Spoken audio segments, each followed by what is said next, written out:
Qual é a relação,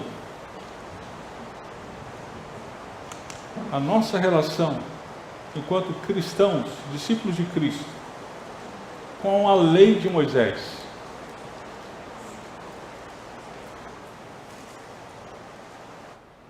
Uma vez que somos crentes no Senhor Jesus Cristo, como nos relacionamos com a lei de Moisés? Se eu sou salvo, eu não tenho mais que obedecer à lei? Se eu sou livre da lei, será mesmo que eu tenho obrigação de seguir a lei? Existem duas tendências opostas nos nossos dias que respondem a essa pergunta. A primeira tendência são aqueles que dizem o seguinte: não, nós temos que seguir a lei. Nós temos que seguir a lei para agradar a Deus. Mesmo cristãos, mesmo pessoas ditas evangélicas, em igrejas evangélicas, elas têm respondido dessa forma. Se nós queremos agradar a Deus, nós temos que obedecer à lei. Bem, existe um outro grupo de uma outra tendência, diametralmente oposta. Essa outra tendência diz: não, nós não temos que obedecer à lei e podemos viver como nós queremos, que está tudo certo.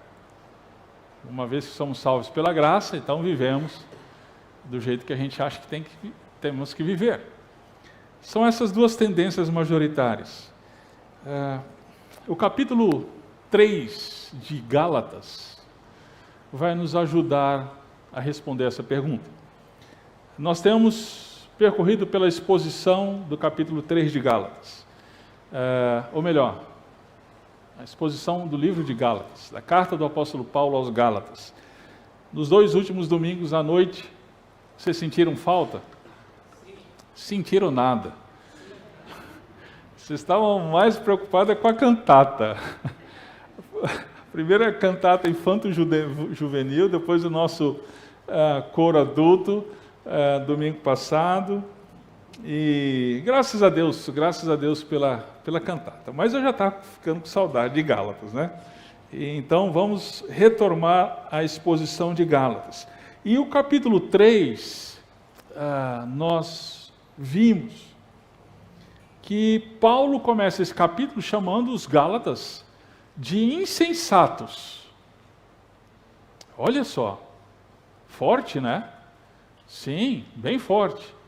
Gálatas, ó Gálatas insensatos. E por que Paulo os chama de insensatos? Porque eles estavam dando ouvidos a falsos mestres. Como nós vimos hoje pela manhã, Paulo chama esses falsos mestres, lá em 2 Coríntios, capítulo 9, de superapóstolos, né? Eles estavam dando ouvidos a essas pessoas. E o que essas pessoas estavam ensinando para os Gálatas? Eles estavam ensinando: olha, não basta crer em Jesus para ter a redenção dos pecados. Não basta crer em Jesus para termos a salvação. É preciso praticarmos as boas obras. Este era o ensino dos falsos mestres. Talvez você esteja acostumado a ouvir isso em algumas igrejas, inclusive evangélicas por aí. Sim, infelizmente. Desde o tempo da igreja primitiva, o falso ensino tem penetrado na igreja do Senhor, né? E não é diferente nos nossos dias. Bem, aqueles que ouvem esses falsos ensinos, então Paulo chama de insensatos. E por que eles são insensatos ao ouvir esse falso ensino? Paulo vai dizer, primeiro, no verso 1 em diante, o apóstolo Paulo ele diz: porque a salvação, pode seguir, Laila, a salvação, mais um, aí, aqueles que se deixam levar pelo falso evangelho são insensatos, porque a salvação e o Espírito Santo são recebidos pela fé em Cristo Jesus. Tanto a salvação quanto o Espírito Santo são recebidos pela fé. É o que o apóstolo Paulo afirma com todas as letras do verso 1 até o verso 5. Depois da sequência, no verso 6 em diante, Paulo vai dizer: aqueles que se deixam levar pelo falso evangelho são insensatos, porque até mesmo Abraão foi salvo pela fé. Abraão, dito, conhecido como o pai da fé judaica, o pai dos judeus, o pai dos judeus foi salvo pela fé. Ele não foi salvo pelas obras. Ele foi salvo pela fé. Pela fé nas promessas do Senhor, que diziam respeito àquele que estava por vir, Jesus Cristo. Então ele foi salvo exatamente como nós somos, pela fé em Cristo. Tem aqueles que dizem: não, o Antigo Testamento é pela lei e o Novo Testamento é pela fé. Balela. Tanto no Antigo Testamento quanto no Novo Testamento, a salvação sempre se deu pela fé em Jesus Cristo. É pela graça mediante a fé em Jesus Cristo. E hoje nós vamos ver o terceiro motivo pelo qual Paulo chama os Gálatas de insensatos. Está no verso 15. Nós vamos até o final do capítulo, é o verso 29. Mas vamos por partes. Primeiro o verso 15 até o verso 18. O terceiro motivo é justamente a lei. Aqueles que se deixam levar pelo falso evangelho são insensatos por causa da própria lei, por causa da natureza da própria lei. E aí Paulo vai explicar isso do verso 15 até o verso 29, que é o que nós vamos ver agora, começando pelo verso 15 até o verso 18. Vamos lá. Irmãos, eu vos falarei em termos humanos. Embora feito por um homem, ninguém anula um testamento já validado, nem lhe acrescenta coisa alguma. Assim as promessas foram feitas a Abraão e a seu descendente. A Escritura não diz "e a teus descendentes", como se falasse de muitos, mas como quem se refere a um só, "e a teu descendente", que é Cristo. E eu afirmo, a lei, que veio 430 anos mais tarde, não anula o testamento antes validado por Deus, cancelando a promessa. Pois se a herança provém da lei, já não provém mais da promessa. Mas foi pela promessa que Deus a concedeu gratuitamente a Abraão. Amém. Porque os Gálatas eram insensatos por conta da lei. Paulo responde aqui no verso 15 a 18. Porque a lei não pode anular a promessa, assim como um testamento não pode ser anulado. Paulo, ele começa aqui no verso 15, avisando que ele vai falar agora em termos humanos. Por que ele está avisando isso? Porque ele vai usar agora de uma analogia humana. E a analogia nós conhecemos bem, isso vem desde os tempos antigos, não é? A questão do testamento. Uma vez que o testamento ele é escrito, redigido, e a pessoa que escreveu o testamento, claro, veio a falecer, tem advogados aqui, né? E aí, senhores? Esse testamento pode ser anulado? Bem, de acordo com o direito, do jeito que está o nosso país, o advogado responderia: veja bem, né? Mas não era para ser assim, né? O testamento, pelo menos na antiguidade, é que nós vivemos o tempo do relativismo, né? Mas na antiguidade, uma vez redigido, ele jamais poderia ser anulado ou sequer acrescentado alguma coisa a ele. Bem, essa é a analogia do verso 15 que o apóstolo Paulo ele coloca. E aí no verso 16, então ele vai explicar essa analogia. E ele diz: assim, as promessas feitas por Deus a Abraão e a seu descendente, essas promessas são o testamento. E uma vez que elas foram feitas, elas não podem ser anuladas. Aí Paulo abre aqui um parêntese. A promessa foi feita a Abraão e a seu descendente. Olha aí, tá aí no seu texto. E a seu descendente. Paulo ele faz questão de chamar a atenção aqui para essa palavra descendente. E ele explica dizendo que essa palavra não está no plural lá no Antigo Testamento, em Gênesis. Aos descendentes. O que Paulo chama a atenção aqui é, não, a promessa se refere a o descendente, o que é bem interessante e curioso. Porque os judeus, eles interpretaram da seguinte forma: a promessa foi feita para Abraão e seus descendentes. Quem são os descendentes de Abraão? Os judeus. Logo, basta eu ser judeu, que eu estou dentro. Se eu nasço judeu, então eu sou herdeiro daquela promessa que foi feita para Abraão. E aí Paulo, ele corrige isso, ele diz, não. A promessa foi feita ao descendente. Veja, vamos lá, vamos ver a promessa. Gênesis 12, primeira vez que o Senhor fez a promessa.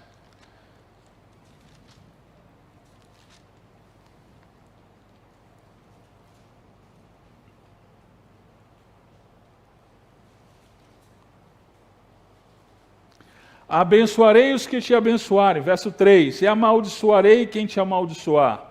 E todas as famílias da terra serão abençoadas por meio de ti.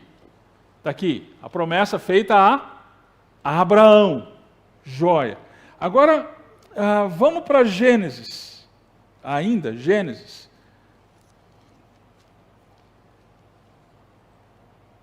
No capítulo 15.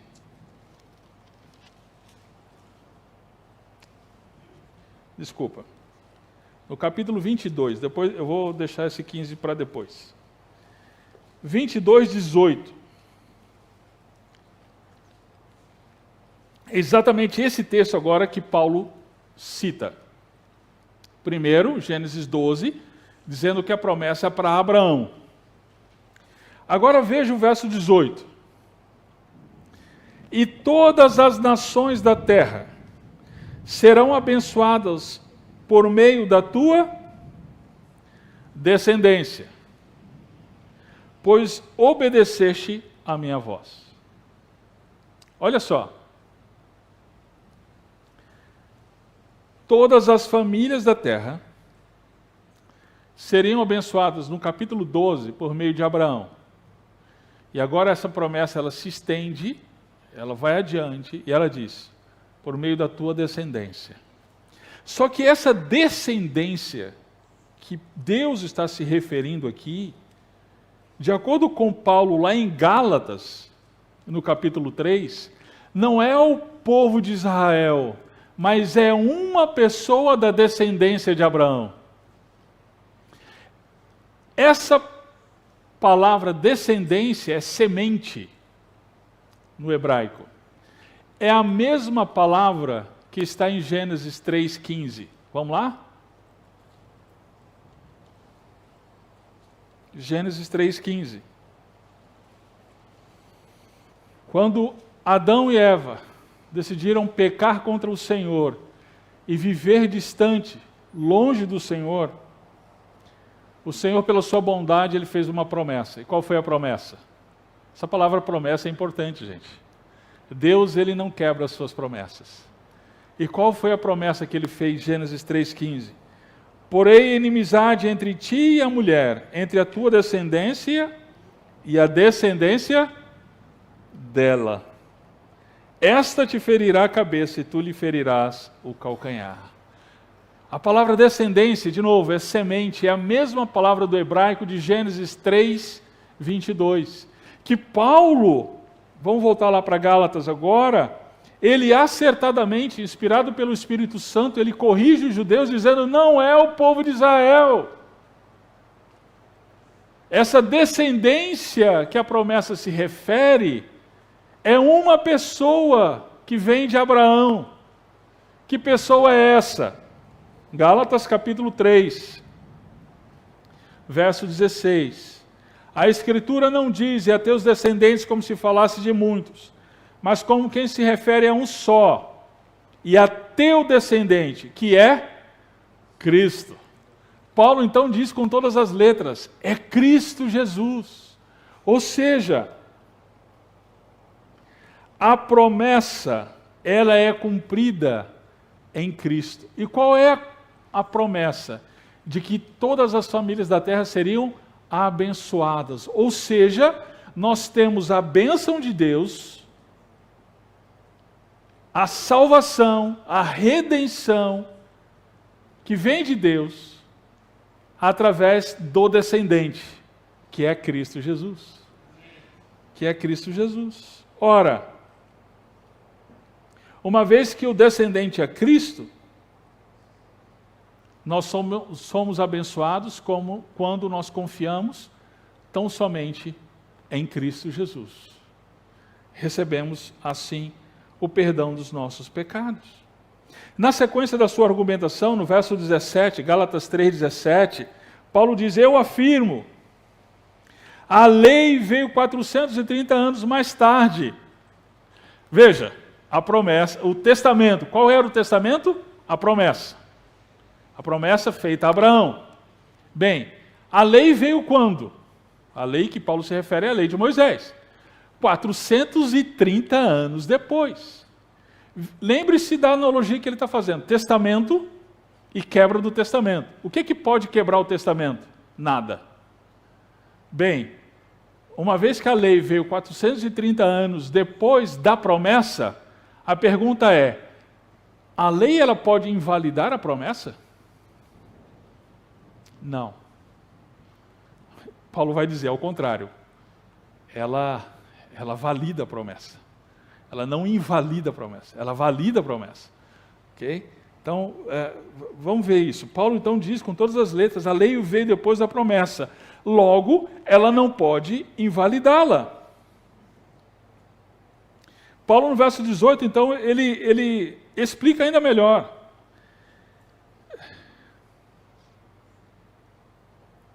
Porque se a herança provém da lei, já não provém mais da promessa. Mas foi pela promessa que Deus a concedeu gratuitamente a Abraão. Veja. Acompanha comigo. Quando foi que Abraão foi salvo? Abraão foi salvo? Foi. Quando? Quando ele recebeu a promessa ou quando ele obedeceu à lei? Essa é uma pergunta importante. A palavra de Deus, ela responde para a gente. Vamos lá, Gênesis 15. Eu disse que ia deixar esse texto para depois, chegou a hora.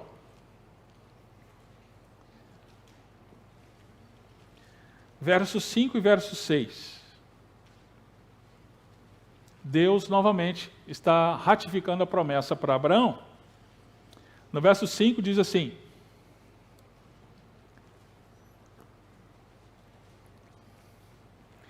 então Deus o levou para fora e disse, olha agora para o céu e conta as estrelas, se é que consegues contá-las. E acrescentou, assim será a tua descendência. Verso 6, e Abraão creu no Senhor. E Abraão se circuncidou. Foi isso? Guardou o sábado? Não. Creu no Senhor.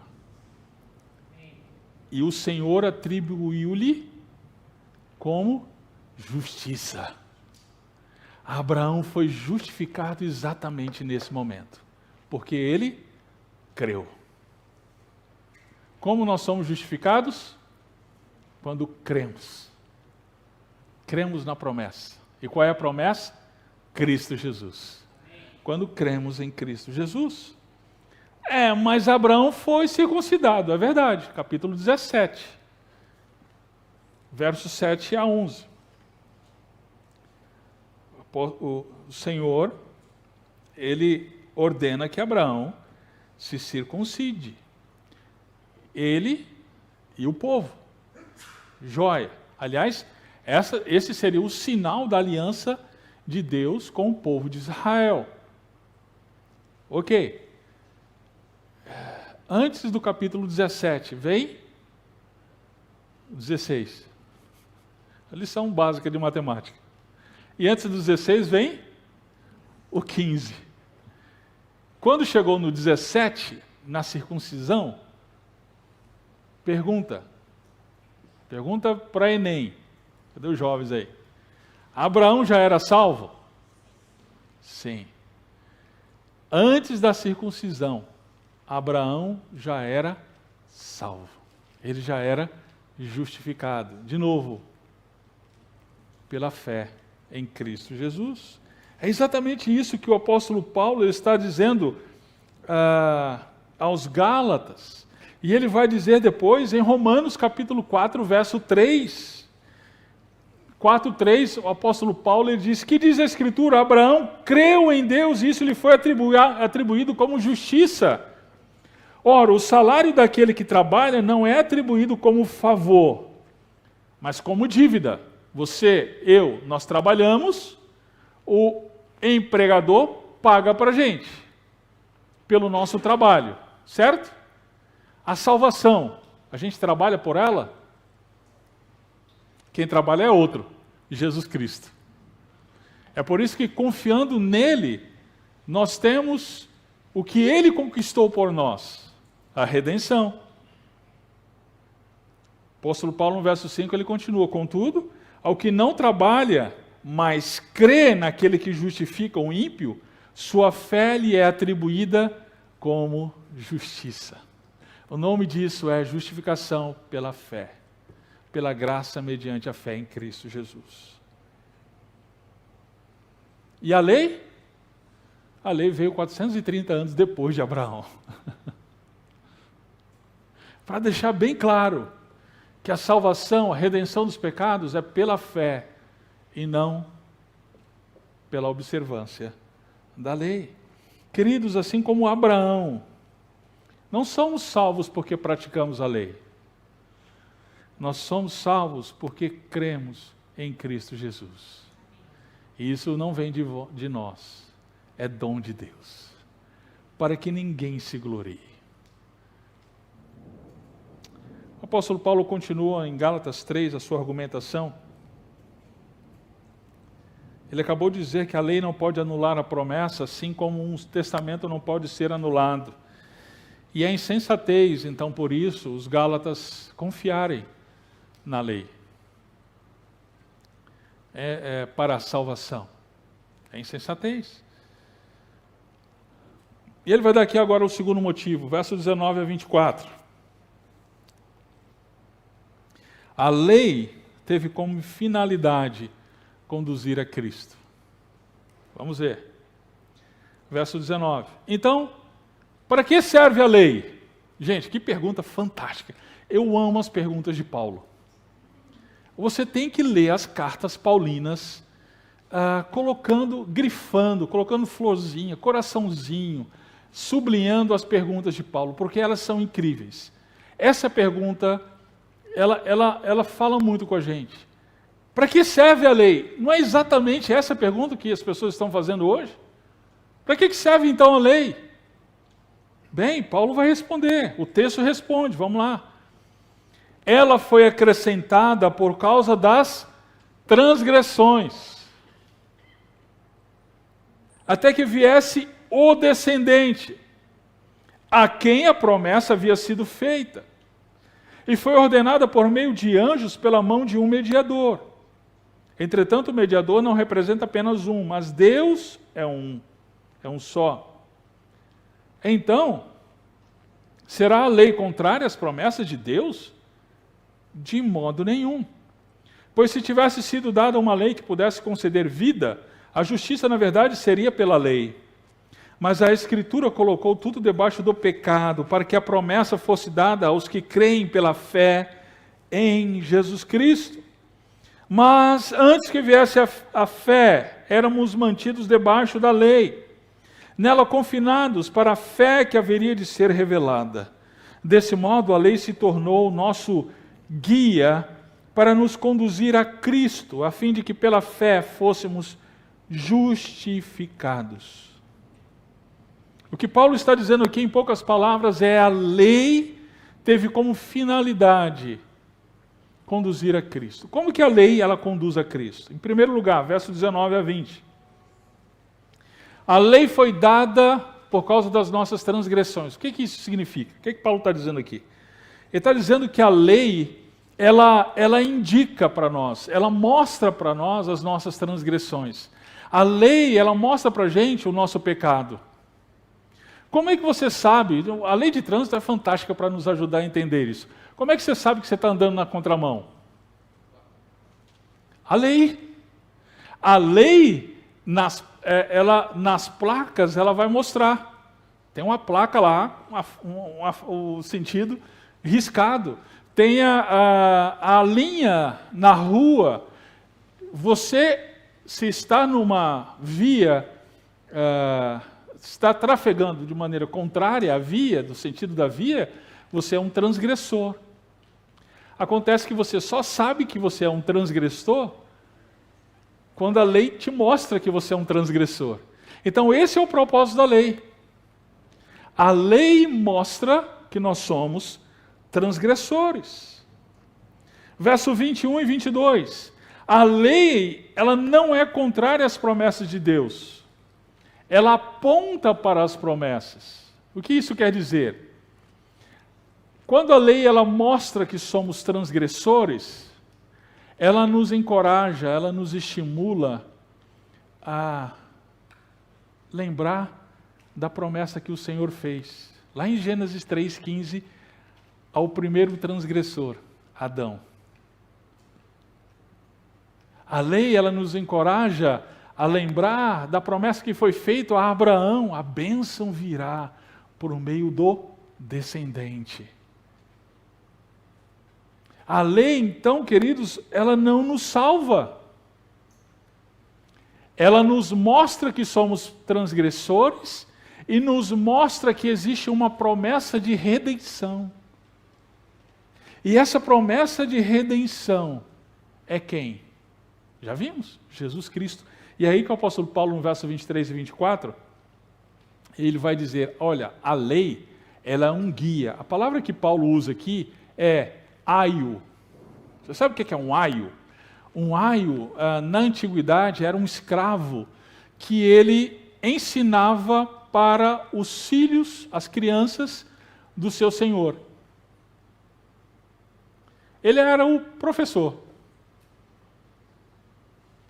Na condição que estão os professores, aqui, só um parênteses, na condição que estão os professores de hoje, pode chamá-los de aios também. Está difícil, né? Fechando parênteses. Esses eram os professores da antiguidade. Eles conduziam os filhos. E aí os filhos eram tratados como os demais escravos. Eles estavam sujeitos ao aio. Eles tinham que obedecer ao aio. Peraí, mas o aio não era um escravo? Sim, era. Mas ele tinha o dever de ensinar. Então, ensino implica em autoridade. Então, os filhos, mesmo que fossem filhos do seu senhor, eles tinham que estar debaixo da autoridade do aio. Acontece que quando esse filho crescia, vamos colocar assim, ele se formava, então ele não estava mais sujeito ao aio. O que o apóstolo Paulo está dizendo é, nós, antes que o descendente viesse, nós estávamos sob a tutela desse aio. A lei, ela estava nos ensinando. E o que ela estava nos ensinando? Nós somos transgressores. E nós precisamos do Redentor. É isso que a lei estava nos ensinando todo esse tempo. Mas quando veio o descendente, nós não precisamos mais do aio. Por quê? Porque o descendente veio. Uma vez que o descendente veio, então, nós somos libertos desse aio. Somos libertos da lei. Por quê? Porque ela perdeu o seu propósito. Ela já não tem mais o seu propósito para nós. Porque o descendente veio. Então, queridos, ela não foi dada, a lei não foi dada com o propósito de salvar-nos, mas com o propósito de mostrar a santidade de Deus, o caráter de Deus, o seu padrão, e não o nosso padrão, o padrão de Deus, e com isso, nos fazer entender que nós precisamos de um Salvador. Nos fazer entender que nós somos transgressores e precisamos de um Salvador. Então, o que acontece quando eu ouço a lei? Êxodo 20, por exemplo, o decálogo. Não terás outros deuses perante mim, não farás para ti imagem de escultura. Honra teu pai e tua mãe, não matarás, não adulterarás, não furtarás, não dirás falso testemunho contra o teu próximo, não cobiçarás a casa do teu próximo, não cobiçarás a mulher do teu próximo, não o servo do teu próximo, nem a sua serva, nem o seu boi, nem o seu jumento, nem coisa alguma do teu próximo. Essa é parte da lei. A lei, ela se manifesta no nosso cotidiano, querendo ou não. A gente tendo consciência ou não, a gente gostando ou não disso, ela se manifesta no nosso cotidiano. Por exemplo, os jovens aí, nas ordens dos pais, dos seus pais para vocês. Aí está a lei. E eventualmente é ou não é? Não precisa responder agora não. Responda no seu coração, na sua mente. Especialmente se seu pai estiver próximo. E quando esta lei a gente não consegue cumprir, hein? O que acontece?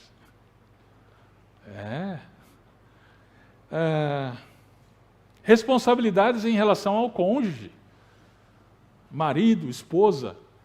A lei, ela fala de responsabilidade. Por exemplo, tem lá, não adulterarás. Isso é uma responsabilidade. Responsabilidades que temos no trabalho, na escola, no trânsito. A lei, ela se manifesta o tempo inteiro para nós.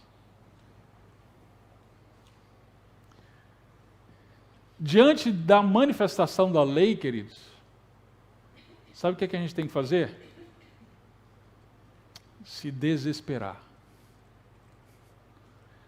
Eu quero te encorajar a se desesperar com o seu fracasso em relação à lei.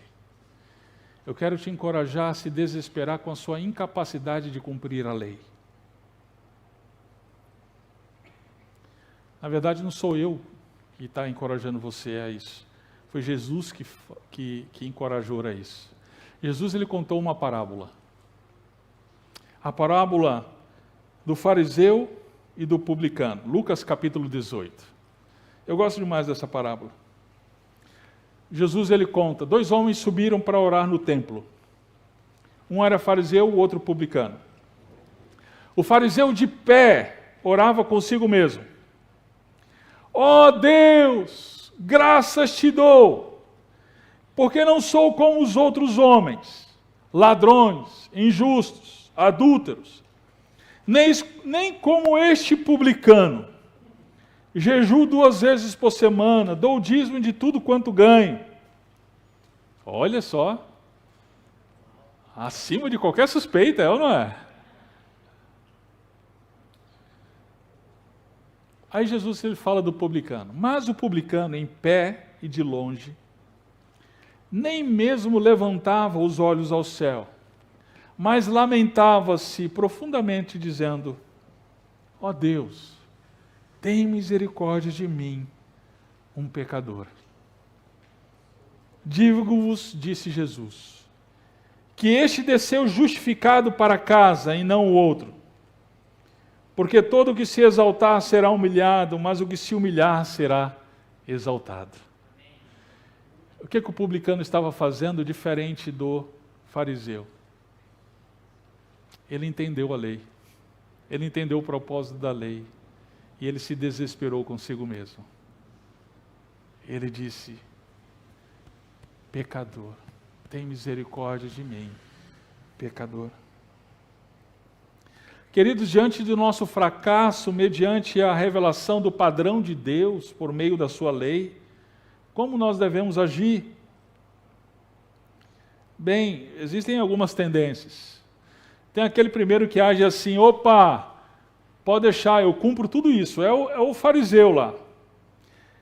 Bem, eu cumpro tudo, então eu mereço a salvação.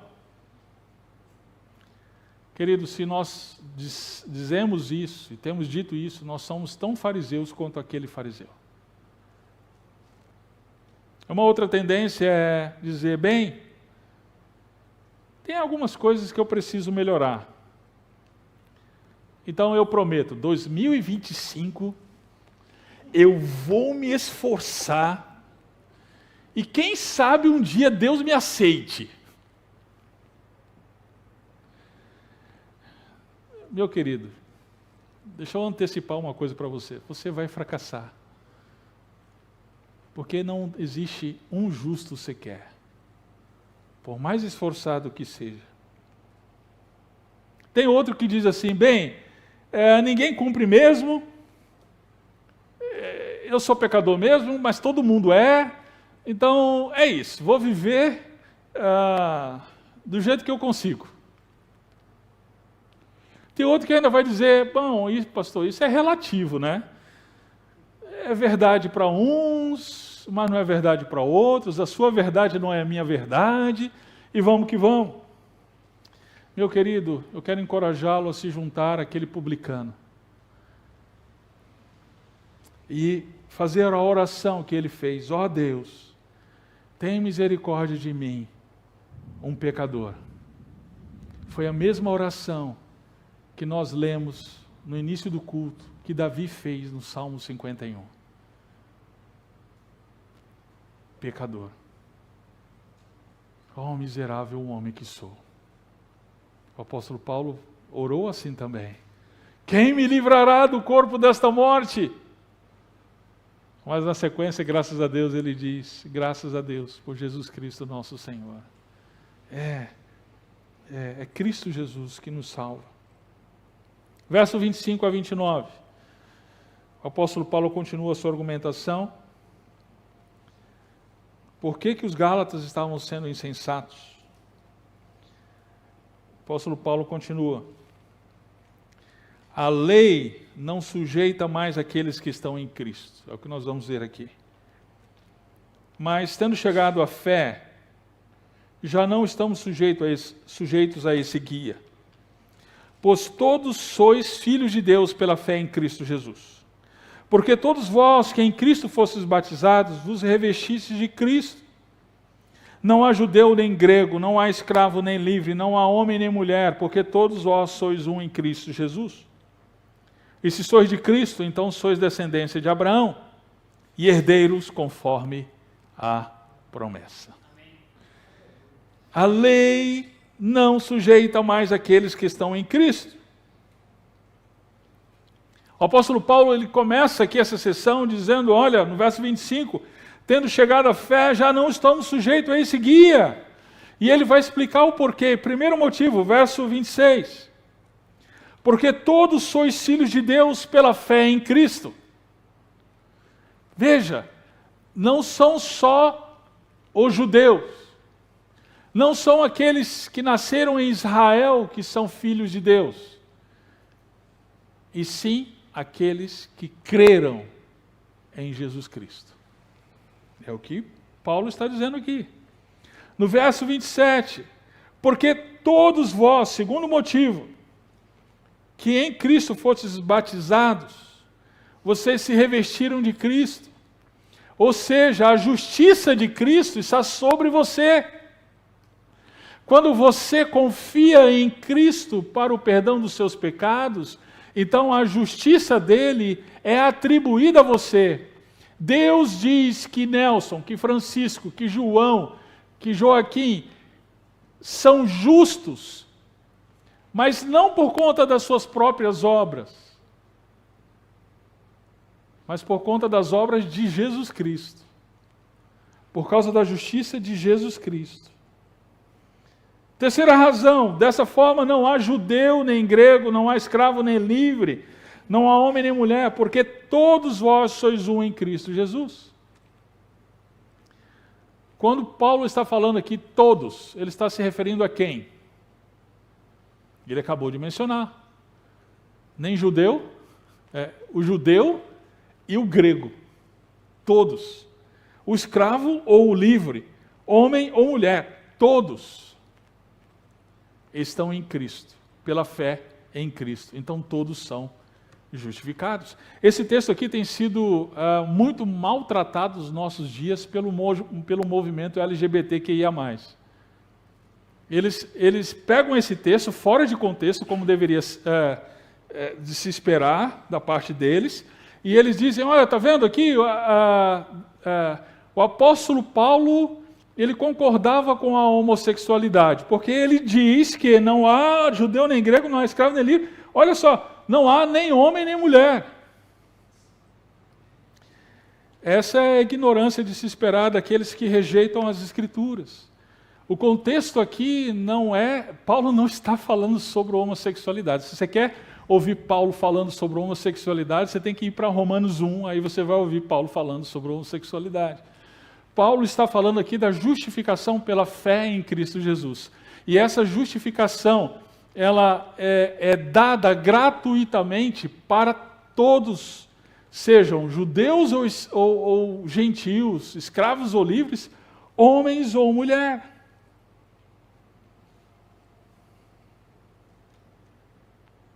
Ora, e se vocês estão em Cristo, todos vocês, Paulo conclui assim, então, na verdade, vocês são descendência de Abraão e herdeiros conforme a promessa. Querido, isso aqui precisava de um glória a Deus bem pentecostal. Sim. Porque o que Paulo está dizendo aqui é o verdadeiro descendente, o verdadeiro Israel, não é aquele que nasce em Israel. É aquele que nasce em Cristo. É aquele que confia exclusivamente em Cristo Jesus para o perdão dos seus pecados. Esse é o verdadeiro Israel. Sim, Deus vai tratar com a nação de Israel mais na frente. O apóstolo Paulo vai escrever sobre isso em Romanos 11. Ele vai escrever isso, Romanos 9 a 11. Mas essa nação de Israel, ela será novamente tratada por Deus e ela vai ser introduzida ao verdadeiro povo de Deus, que são aqueles que creram em Cristo Jesus. Tá, Nelson, então você está dizendo que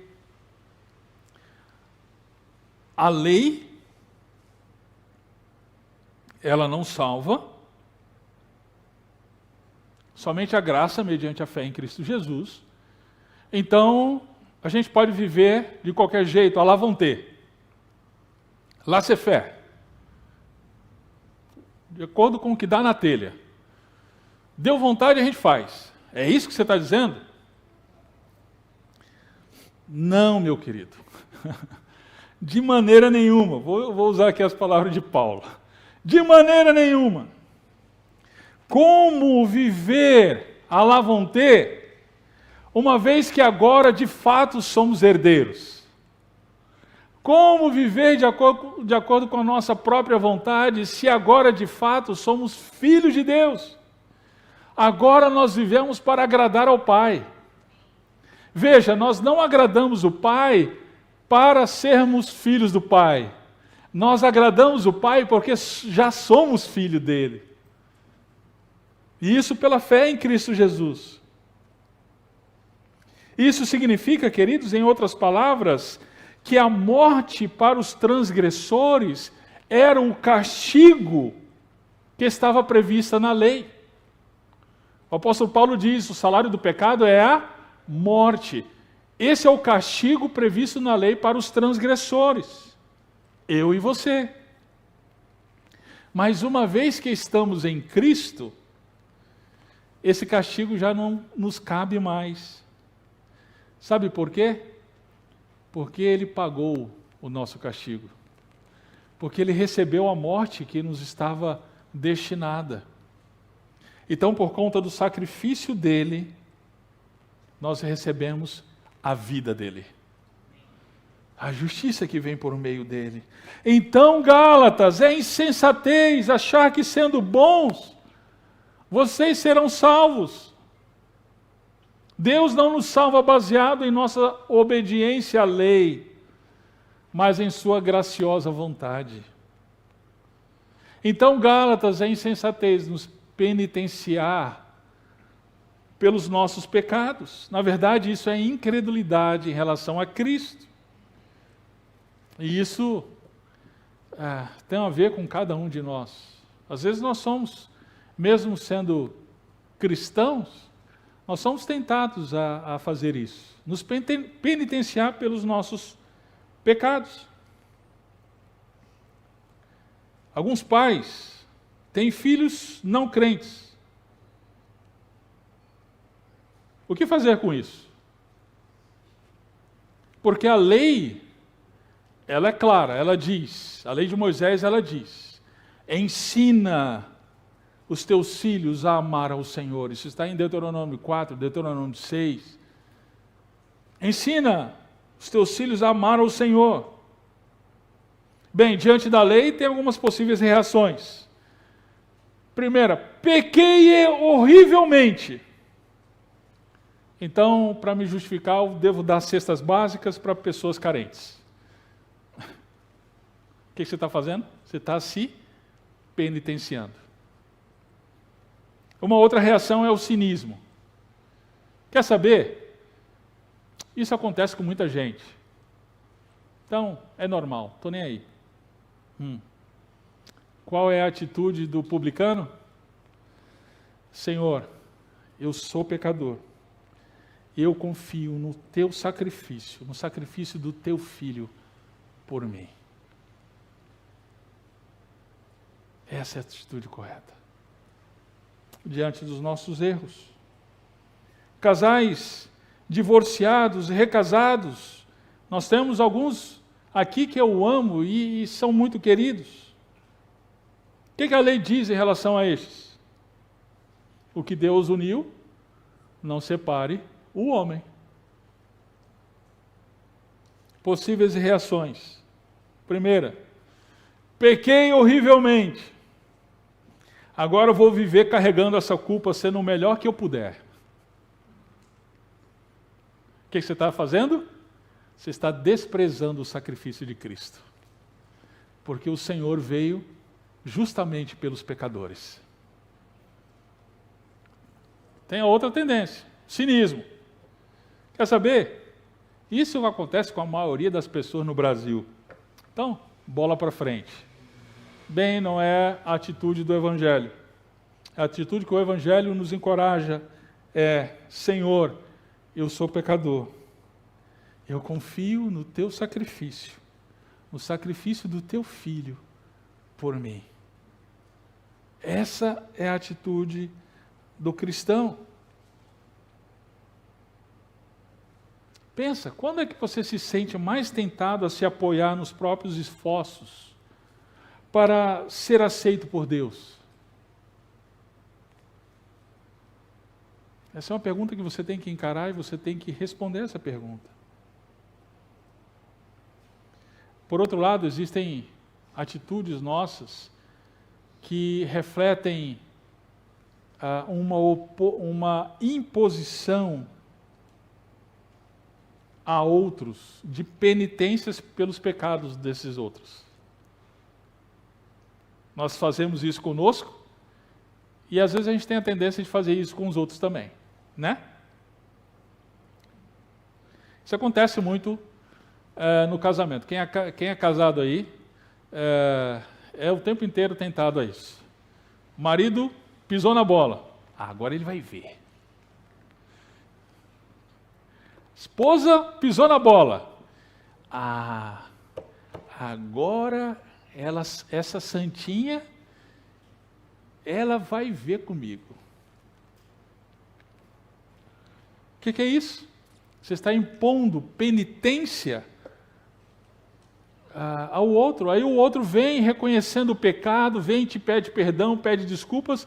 Aí como é que você responde? Você está pensando que é assim? Não é assim não. Apenas pensando que é só pedir perdão e pronto? Não, você vai ter que ralar. Você vai ter que fazer por onde merecer. Bem-vindo ao mundo do legalismo dos Gálatas. Da insensatez. Da insensatez. Como pais, a gente faz isso direto com nossos filhos. E a gente pode ser muito insensato, sim, na educação dos nossos filhos.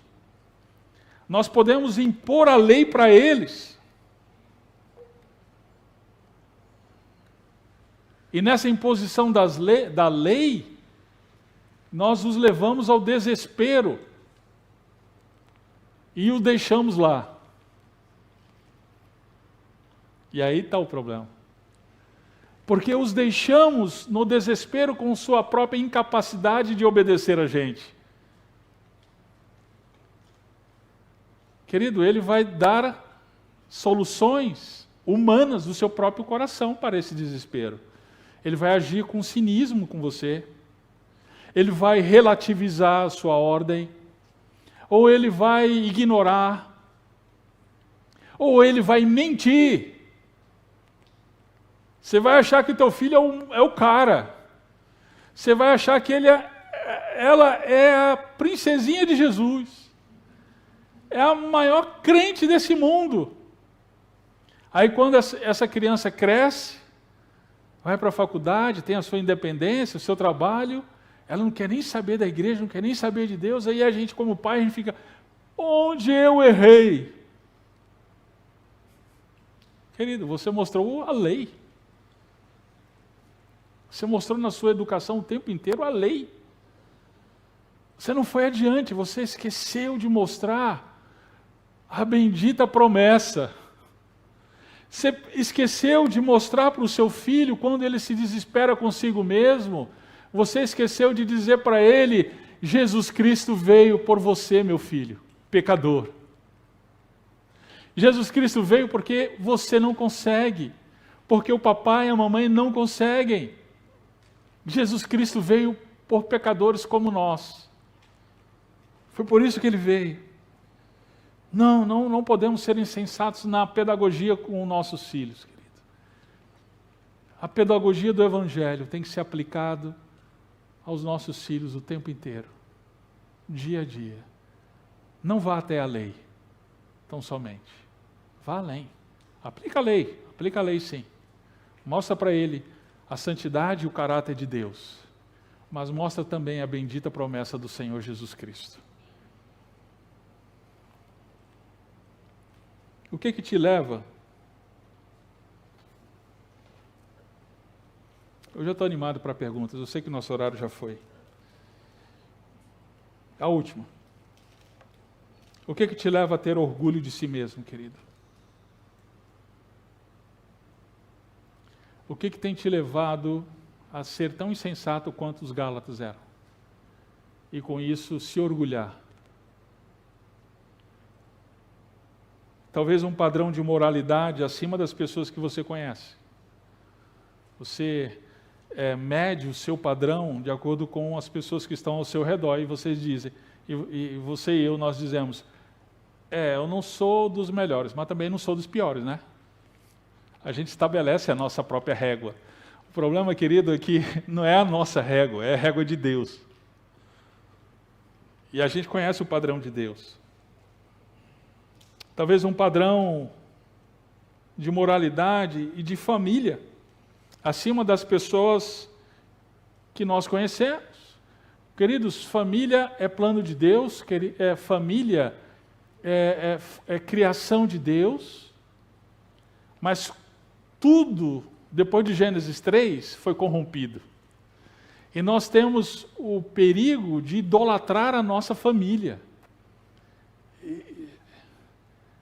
Chamam isso de familiolatria. Sabe, a família acima de qualquer suspeita. A família certinha, correta. Ah, querido, insensatez. Padrão de finanças. Não, eu tenho minhas finanças, eu nunca quebro, eu nunca estou no vermelho, porque eu sou controlado. Coisas que nos trazem orgulho. Padrão de intelectualidade. Eu leio livros acima da média, eu tenho cursos acima da média. E os livros que eu leio vai muito além dos livros que o Jonatas lê no domingo à tarde.